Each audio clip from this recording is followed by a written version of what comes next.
जय श्री कृष्णा दोस्तों, किशोरी क्रिएशन से मैं सपना शर्मा आप सभी का हार्दिक स्वागत करती हूँ आपके अपने चैनल पर। सावन मास की शुक्ल पक्षमी तिथि सनातन धर्म में बहुत विशेष मानी गई है। इस दिन भारत में नाग पंचमी का पर्व धूमधाम से मनाया जाता है। नाग पंचमी के दिन शिव मंदिरों में भक्तों का भारी जमावड़ा लगा रहता है। माना जाता है कि इस दिन भक्तों को भगवान शिव, नागदेव और 12 नागों की पूजा अवश्य करनी चाहिए।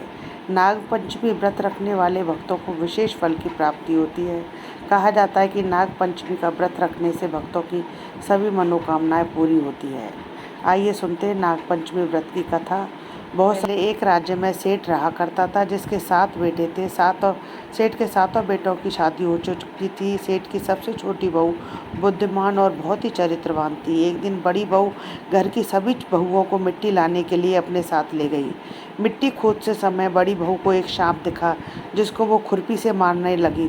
तभी छोटी बहू ने उसे रोक लिया और कहा कि इस सांप का कोई पाप नहीं है। सांप के पास जाकर छोटी बहू बोली, तुम यहीं रुको, हम थोड़ी देर में वापस आते हैं। ऐसा बोलने के बाद सभी बहुएं वापस घर आ गई। काम में व्यस्त होकर छोटी बहू सांप को किया वादा भूल गई। इसी बीच सांप उसका इंतजार करता रहा। दूसरे दिन जब छोटी बहू को सांप से किया वादा याद आया तो वो भागी भागी सांप के पास गई। सांप के पास जाकर उससे क्षमा मांगी और कहा कि भैया, मैं काम में व्यस्त होकर अपना वादा भूल गई थी। सांप ने कहा कि तुमने मुझे अपना भाई माना है, इसलिए मैं तुम्हें जाने दे रहा हूँ, वरना कोई और होता तो मैं उसे डस लेता। उसके साथ सांप ने कहा कि तुमने मुझे भाई बोला है तो आज से मैं तुम्हारा भाई हूँ, तुम्हें जो मांगना है वो मांग लो। तभी छोटी बहू ने कहा कि मेरा कोई भाई नहीं है, आज से आप मेरे भाई हो। कुछ दिन बाद मनुष्य का रूप धारण करके सांप अपनी बहन को लेने आया। उस पर विश्वास करके घर वालों ने छोटी बहू को जाने दिया। सांप छोटी बहू को अपने घर ले गया जहाँ सांप का परिवार रहता था। सांप के घर में इतना सारा धन देखकर बहू हैरान हो गई। एक दिन सांप की माँ ने छोटी बहू को कहा कि अपने भाई को ठंडा दूध पिला देना, मगर छोटी बहू यह बात भूल गई और उसने सांप को गर्म दूध पिला दिया, जिसकी वजह से सांप का मुँह जल गया। सांप की माँ बहुत गुस्से में थी, मगर सांप ने उसे समझाया।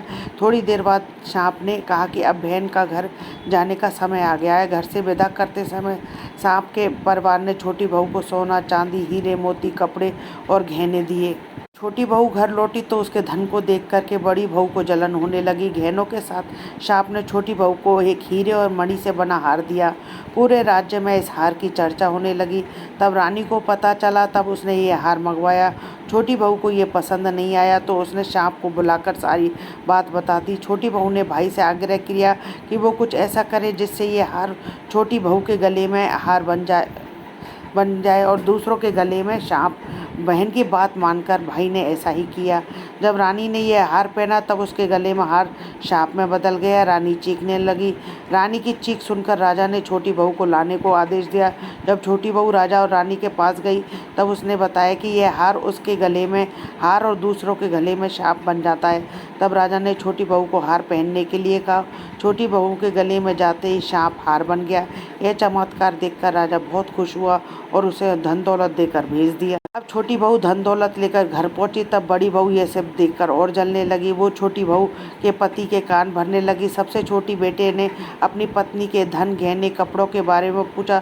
तब छोटी बहू सांप को याद करने लगी और उसके सामने सांप प्रकट हो गया। सांप ने अपनी बहन के पति से कहा कि अगर कोई भी उसकी बहन पर शक करेगा तो वह उसे डस लेगा। सांप को देखकर उसका पति बहुत खुश हुआ और सर्प देवता की सेवा करने लगा।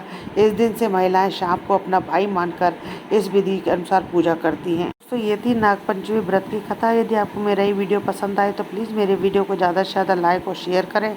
यदि आप मेरे चैनल पर नए हैं तो चैनल को सब्सक्राइब करना ना भूलें। पास ही में बेल आइकन को दबाएं जिससे मेरे आने वाले हर नए वीडियो का नोटिफिकेशन आपको मिल जाए। जय श्री कृष्णा दोस्तों।